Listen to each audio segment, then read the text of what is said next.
பல வருஷங்களுக்கு முன்னாடி நடு ராத்திரி ஒரு சிறுமி தூக்கத்துல இருந்து அரண்டு எந்திரிச்சு பயங்கரமா அழுகிறதையும் திடீர்னு சிரிக்கிறதையும் பார்த்து அரண்டு போன பாட்டி தாத்தாவை முனியாண்டி கோவிலுக்கு போய் கோடாங்கிட்ட விபூதி வாங்கிட்டு யார்ட்டையும் பேசாம வர சொல்லிருக்காங்க. உடனே தாத்தாவும் நடு சாமத்துல சைக்கிளை எடுத்துட்டு முனியாண்டி கோவிலை நோக்கி போய் பார்க்கும்போது கோடாங்கி இல்லாததுனால விபூதி எப்படி வாங்குறதுன்னு தெரியாம குழப்பத்தோட நின்று இருக்காங்க. அந்த நேரத்துல தாத்தாவை நோக்கி ஒரு மனிதர் வந்து என்ன ஆச்சுன்னு கேட்டிருக்காங்க. உடனே தாத்தா நடந்த விஷயத்த சொன்னோடே அந்த மனிதர் உண்டியல்ல காணிக்கையை போட்டு உங்க கையாலேயே விபூதி எடுத்துட்டு போய் பூசி விடுங்க குணமாயிரும்னு சொல்லிருக்காங்க.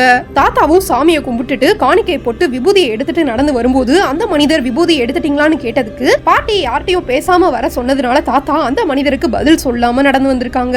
தலையாட்டி அந்த மனிதர்கிட்ட போயிட்டு வரேன்னு சொல்லிடலாம்னு நினைச்ச தாத்தா கோவிலுக்குள்ள திரும்பி பார்க்கும்போது அந்த மனிதர் நின்று அதே இடத்துல வானத்துக்கும் பூமிக்கும் முடி மட்டும் தொங்குறத கவனிச்சிருக்காங்க. அடுத்த நொடியே அரண்டு போன தாத்தா வேகமா வீட்டுக்கு வந்து பாட்டிட்ட நடந்த விஷயத்த சொல்லி சிறுமிக்கு விபூதியை போட்டோனே சிறுமி குணமானதாக சொல்றாங்க.